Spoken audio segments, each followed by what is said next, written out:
히브리서 9장 11절부터 22절까지 한 절씩 교독하겠습니다.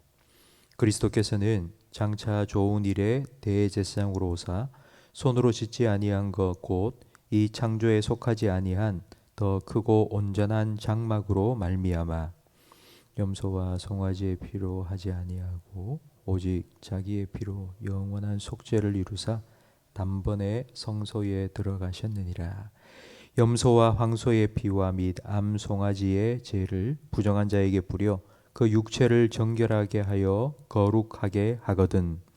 하물며 영원하신 성령으로 말미암아 흠없는 자기를 하나님께 드린 그리스도의 피가 어찌 너희 양심을 죽은 행실에서 깨끗하게 하고 살아계신 하나님을 섬기게 하지 못하겠느냐.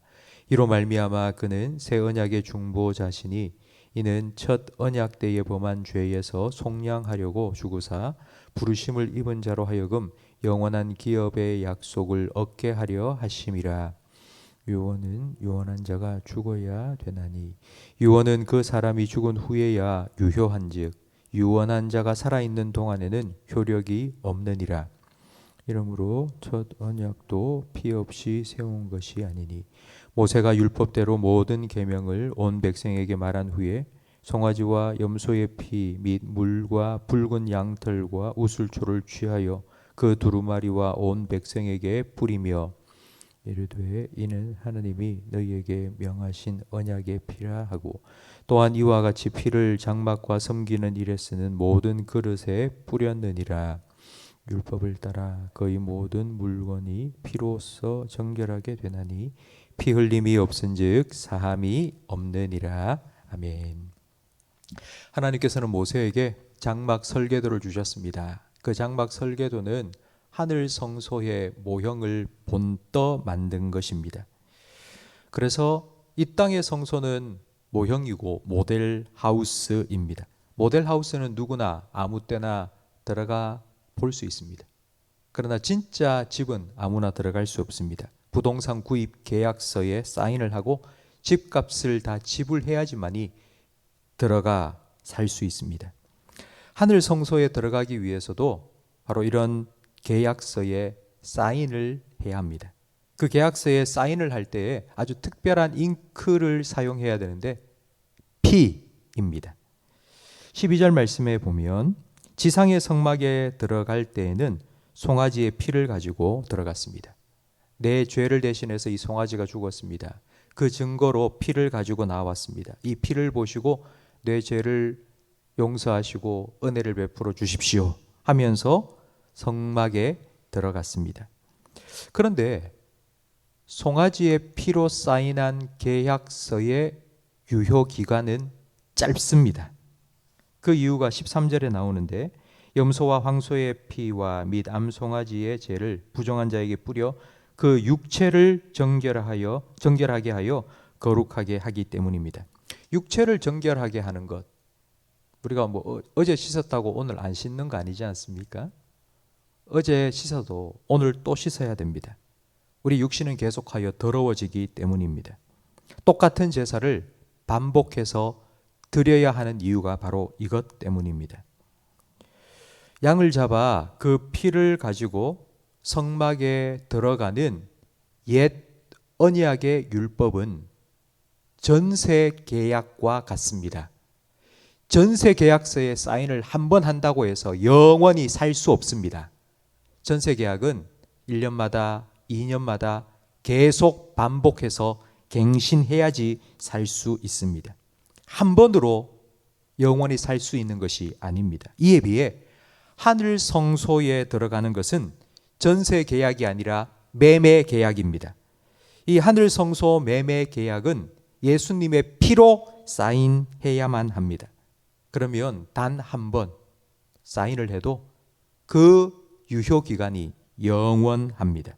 그 이유가 14절 말씀에 나오는데 하물며 영원하신 성령으로 말미암아 흠 없는 자기를 하나님께 드린 그리스도의 피가 어찌 너희 양심을 죽은 행실에서 깨끗하게 하고 살아계신 하나님을 섬기게 하지 못하겠느냐. 예수님의 피는 육체가 아니라 우리의 양심을 깨끗하게 합니다. 우리의 양심이, 영혼이 깨끗하게 되면 성령님께서 우리 안에 거하여 사실 수 있습니다. 영원하신 성령님이 우리 안에 영원히 계시면서 죄의 종로를 했던 우리를 이제는 하나님의 말씀에 순종하는 하나님 백성답게 살아갈 수 있도록 도와주시기 때문에 예수님의 피로 우리의 양심에 사인을 하면 우리는 천국에 입주할 수 있게 됩니다. 우리가 예수님의 피로 우리 영혼에 사인을 할 그때에 성령님께서는 우리 안에 들어와 영원히 계십니다. 이걸 성령의 내주라고 말합니다.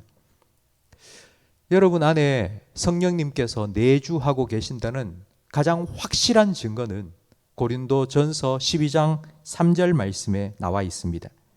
누구든지 성령으로 아니하고는 예수를 주시라 할 수 없다. 우리가 예수님을 나의 주님이십니다. 예수님이 나의 구원자이십니다. 예수님이 내 삶의 주인 되십니다. 라는 고백을 우리 영혼으로부터 진실되게 할 수 있다면 그건 내 안에 성령께서 계신다는 가장 확실한 증거입니다. 예수님의 피로 우리는 하나님이 계신 성소, 하늘 성소, 천국 입주 계약을 마치게 된 것입니다. 근데 이걸 15절 말씀에 이렇게 표현합니다. 이로 말미암아 그는 새 언약의 중보자시니 이는 처자작 때에 범한 죄에서 속량하시려고 죽으사 부르심을 입은 자로 하여금 영원한 기업의 약속을 얻게 하려 하심이라. 그러니까 영원한 기업, 천국의 약속을 우리가 얻도록 하기 위해서 예수님께서는 죽으신 것입니다. 이걸 16절에는 유언으로 설명합니다. 유언은 유언한 자가 죽어야 되나니 유언은 그 사람이 죽은 후에야 유효한즉 유언한 자가 살아있는 동안에는 효력이 없느니라. 아버지가 살던 집이 있습니다. 시골집. 근데 그 아버지께서 내가 죽으면 이 집을 내 아들에게 물려주겠다고 유언장을 작성했습니다. 아버지가 살아계실 동안에는 그 집은 아버지 집입니다. 내 집이 될 수 없습니다. 아버지가 돌아가시면 그 즉시 유언의 효력이 발생해서 그 집이 내 집이 됩니다. 하늘 성소는 하나님의 집입니다. 그 하나님의 집을 예수님께서 이어받으셨습니다. 그런데 예수님께서 이런 유언을 하신 겁니다. 나를 믿는 자는 내 아버지 집에 나와 함께 영원히 있을 것이라고. 그리고는 예수님께서 십자가에 못 박혀 죽으셨습니다. 그러니까 유언한 사람이 죽었으니 유언이 그때부터 효력을 발생합니다. 그러니까 예수님의 죽음으로 예수님께서 유언하신 누구든지 나를 믿으면 나와 함께 아버지 집에 영원히 있을 것이라는 그 유언의 효력이 발생하여서 예수님을 믿는 우리가 하나님의 집을 예수님과 함께 얻게 되었습니다.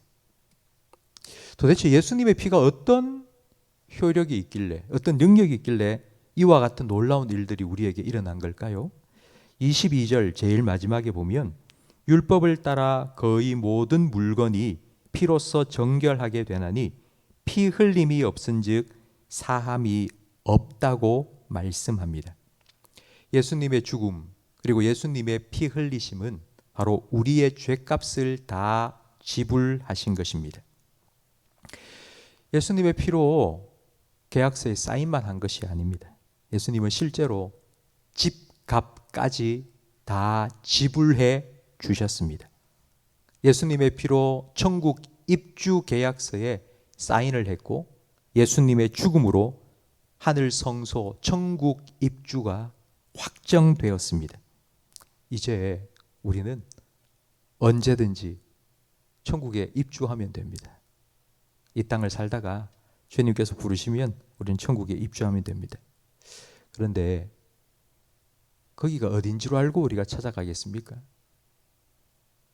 예수님께서 우리를 위해서 집을 마련해 놓으셨다고 말씀하셨는데 어딘지 알아야 찾아갈 거 아닙니까? 그래서 예수님께서는 우리에게 마지막 약속을 해주셨습니다. 예수님의 마지막 약속. 요한복음 14장에 내가 너희를 위하여 집을 예비하러 가노니 가서 너희를 위하여 집을 예비하면 내가 다시 와서 너희를 내게로 영접하여 나 있는 곳에 너희도 있게 하리라. 예수님께서 직접 오셔서 우리 손 꼭 붙잡고 우리에게 약속하신, 우리에게 기업으로 주신 그 하늘 성소 천국으로 인도해 주시겠다고 약속하셨습니다. 성도 여러분, 그때가 언제인지 우리는 모릅니다. 오늘 저녁이 될지 내일 아침이 될지 10년 후가 될지 20년 후가 될지. 그러나 예수님께서는 자신의 죽음으로 이 약속을 확증해 주셨습니다. 우리는 이미 천국 입주 계약서에 예수님의 피로 사인을 했고 예수님께서는 그 모든 값을 다 지불하셨기 때문에 우리가 할 일이 없습니다. 우리는 오직 하나, 그 천국의 소망을 품고 이 땅의 소망이 아니라 천국의 소망을 두고 살아가면 됩니다. 우리에게 소망이 있다는 말은 인내할 수 있다는 것입니다. 소망은 인내의 힘입니다. 요즘처럼 비가 자주 내리는 장마철에 비만 왔다 하면 집에 천정에서 물이 뚝뚝뚝 떨어집니다. 그 집에 산다면 얼마나 서럽고 서글프겠습니까? 정말 막 지긋지긋하다 사는 게 아마 그런 생각이 들 겁니다. 그런데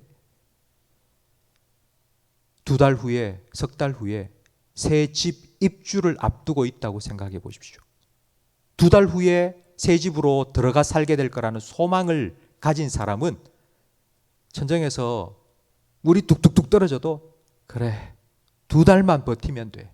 2달 후에는 나 새 집 들어갈 수 있어. 그 소망으로 인내할 수 있습니다.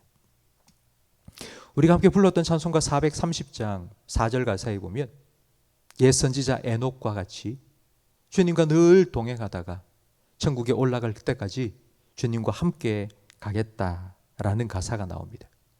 여러분, 에녹처럼 주님 더 사모하고 천국을 더 소망하면서 그날까지 예수님과 함께 동행하는 여러분이 되시기를 바랍니다.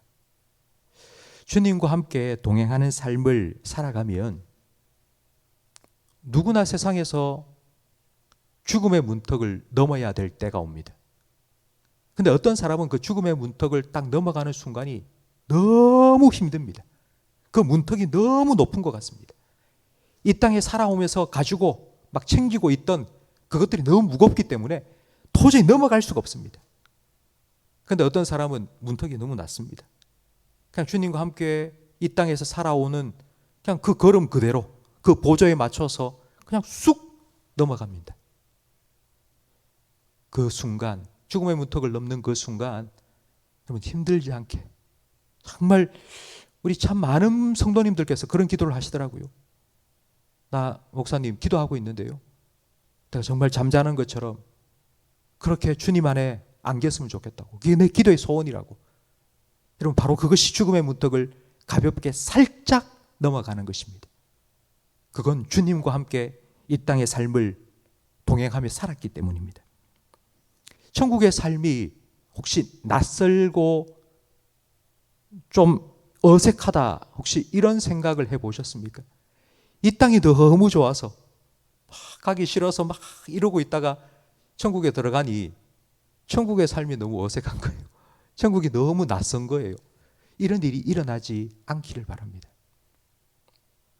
오늘도 내일도 언젠가 주님께서 우리에게 찾아오셔서 가자 하고 우리 손을 딱 붙잡는 그날까지 에녹처럼 주님과 함께 동행하는, 이 땅에서도 천국을 누리는, 천국의 소망을 가지고 인내하시는 저와 우리 모든 성도님들이 될 수 있기를 주님의 이름으로 축복합니다. 기도하겠습니다. 예수님,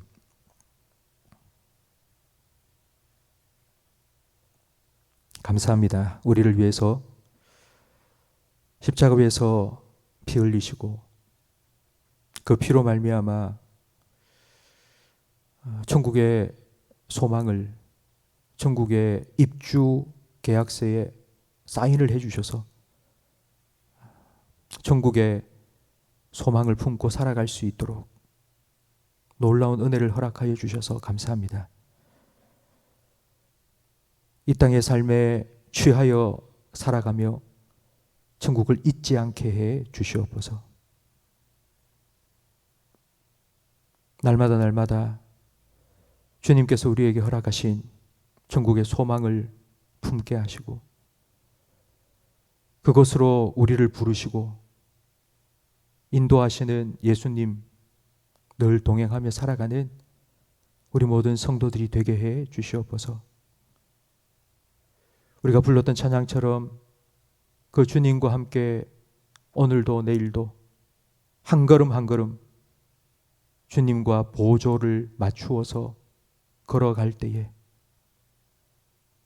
세상에 그 어떤 것도 줄 수 없는 주님과 동행하는 기쁨을 저희들이 누리며 살아가게 해 주시옵소서.